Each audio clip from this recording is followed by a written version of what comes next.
Hello friends! It's been a little while since I have last made a video, and I've decided that this is a topic that I feel comfortable um, explaining about and talking about a little bit because I've gone through an ear stretching journey myself, and I would like to share some of the tips I learned along the way. So, currently I am at 10 millimeters slash 1 centimeter slash double zero gauge. So my goal size, as everyone says, has always been zero gauge because I figured ugh, I can't get into the territory where it's like it gets too stretchy and there's really no going back at this point anyway. But I just didn't want to get too much of your earlobes being too loose. So anyway, I figured 8 millimeters would be perfect. And then, of course, I saw some jewelry that I liked and I wanted to stretch some more. So I got to the double zero at this point, and I believe I'm going to keep it that way. So I believe I've been stretching at this point for about maybe 7 or 8 years or so. I know it sounds like a long time if you are trying to get to a bigger size right away, but you really need to take it slow and be very patient with your ears, even if you stretch very quickly naturally. The lobe is a pretty stretchy spot of skin on your body, so it is very tempting to keep stretching as quickly as possible, but it creates scar tissue over time if you stretch it in a way where the skin breaks and heals itself over and over and over again, and it's not as healthy for your skin in terms of like the way it's going to look, the way it's going to feel, whether it's going to be completely healed and stuff like that. What happens around the skin that's stretched is that a lot of times it gets very very dry. It needs to be moisturized on a regular basis because it's like you're creating an extra surface on your skin that needs to exfoliate itself on a regular basis. So it's kind of like a delicate balance between being taking care of it and being gentle with it, and then also stretching it, which is a kind of a violent process, which it really doesn't need to be. So I just wanted to talk about my experience a little bit, and then show you some of the best ways that I found in healing your ear and stretching it um, more smoothly and easily. So I started stretching with metal tapers, which I currently do not possess.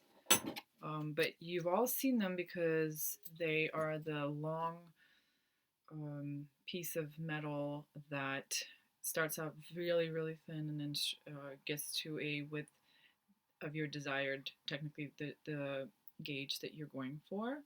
And so if you, let's say you start at typical piercings with just a typical needle, the first time you're getting your ear pierced or any other piercing for the most part range between 20 gauge and 16 and sometimes 14. That's for the tongue piercings and like belly button piercings. They start at about 16 to 14 even sometimes gauge, which is just a really tiny. It's just a tiny bit bigger than the thinnest, which is 20 gauge. It's just like a really thin needle. Most of the time, I believe they do somewhere between 20 and 18 gauge.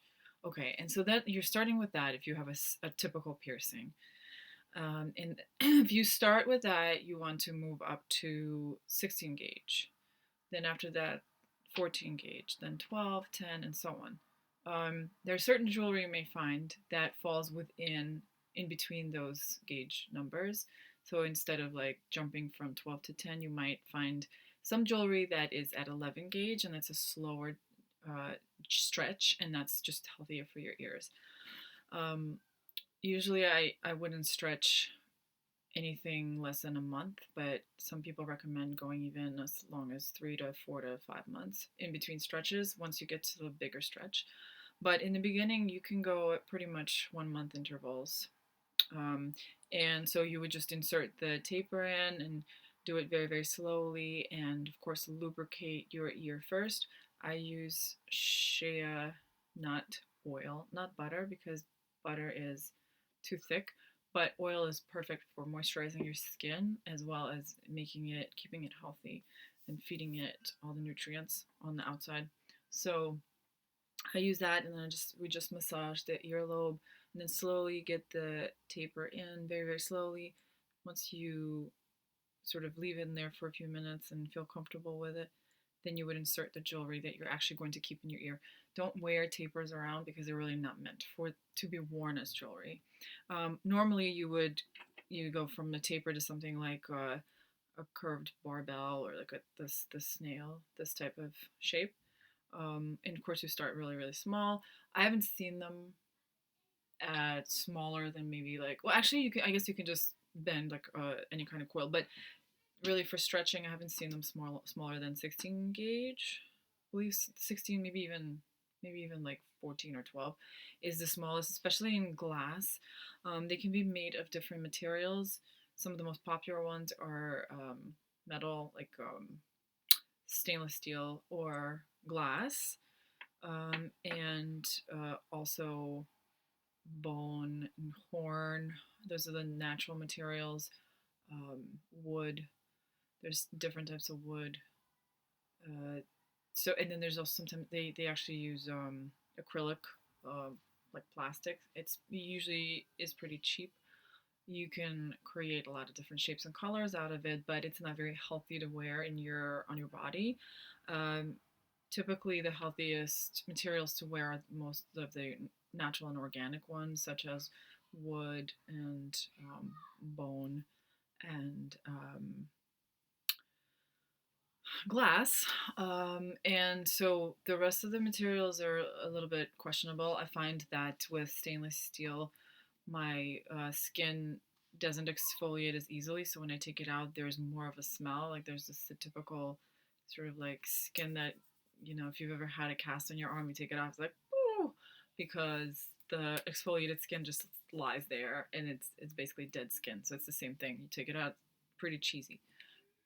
With glass, wood, and horn materials, I very rarely experience the cheesy smell, but of course you can clean it every day. You should clean it every day, but if you, let's say you skip a day, or just like in general, sometimes even that same day it's kind of smelly. But anyway, but with the natural materials, they're a little bit more porous, and they're a little bit, the way that they're naturally created, there's just more of a chance for the ear to exfoliate, the skin to exfoliate. So basically, the best way that I have found in stretching, especially in once you get to the larger numbers, so I found it after 10 gauge, it was the hardest stretches, and I would go by the actual gauge number. So I would just like order tapers in that next size and then slide it in, do it slowly. I mean, I haven't had a lot of issues with that, with stretching in general, with like tears or anything, until I was sort of like being stupid and just like, wanted to insert something that I knew didn't quite fit, and then I just like fiddled with it because I had the time, and I ended up like maybe giving myself a little tear, or maybe I inserted it in, but then this stretch was too much and my ear just wouldn't heal. That kind of thing has happened over the years, but I haven't had too many issues like that.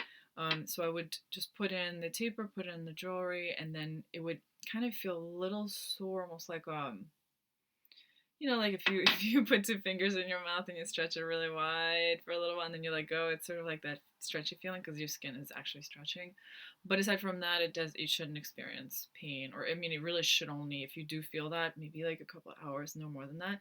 If you keep feeling that sort of stretchy, slightly painful feeling, then you really are not ready for that stretch. So, and also the best way to stretch is to do it right after showering because your skin is really warm and elastic, and then just like massage your ears a little bit, then add the oil of your choice to moisturize them, and then do the stretch. It's just much easier for your skin to adapt to it. So then what I found over the years that I've been stretching is that actually one of the best ways, and probably, I don't know, easiest but also maybe a little bit healthier, is to use glass and then stretch in smaller increments.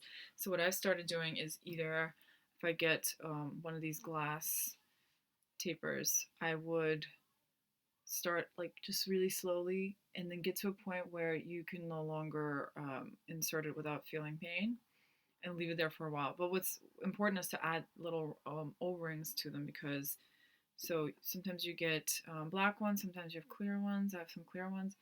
Just make sure that they stay in place with that O-ring size, so that it's not a bigger one because it'll get too loose. So it has to be smaller than that. So it has to actually match. See how this one is a little loose? So it needs to actually be smaller than this actual, the biggest size in this coil. And if you get the smaller ring, it should stay in place. So then you just leave it there for a little while. The next couple of days, you just keep like putting the moisturizer on your ear, keep massaging it, and you'll feel it going a little bit into the wider part and further on until you reach the desired goal. But obviously, you're not starting from a tiny size into this, let's say this is like a 00, right? You would start from the whatever gauge you're in to the next gauge size. So you wouldn't buy, like, you wouldn't jump a couple of sizes. You would just get jewelry that is sized for the next gauge size, but don't do it right away. Do it in little increments, is what I'm trying to say. So you'll probably reach in within a couple of days to a week. And then the other alternative is to use just glass plugs, single flare. So you have a big flare on the outside, and then the back is a single flare, and you would also use the O-ring for that to keep it in place. And what you would do instead of just slowly like inserting it like the taper is get them in small increments. They do sell kits that include pretty much up to whatever your desired size is, but they are, instead of like, sometimes there's like a whole millimeter jump or like even a 2 millimeter jump between sizes. They would definitely be like smaller, so it would be within 1 millimeter to even half a millimeter at times. So I would get a bunch of these, the glass ones, and then just go one by one every month, and until you get to your desired size. And I feel like those are the easiest ways to stretch, because they tend to happen more naturally and smoothly. There's other ways to stretch, like you can wear weights in your ears, let them stretch naturally, or sometimes you just um, do anything at all, and over time you notice that your ear has stretched a little bit just from you using jewelry and wearing jewelry that is it's like pretty tight or a little bit heavier for your skin, and then it just stretches over time on its own. But I found that that's the easiest and best way to stretch and heal your earlobes. This does not apply to cartilage stretching. Have not stretched any, nor do I plan to stretch any of my cartilage piercings. So I would not be the right person to ask questions regarding cartilage stretching. But I have, stretched my earlobes, and I've been pretty attentive to the tips I've collected over the years, and that's what I've just shared with you. If you do have questions, please feel free to reach out, and all the best.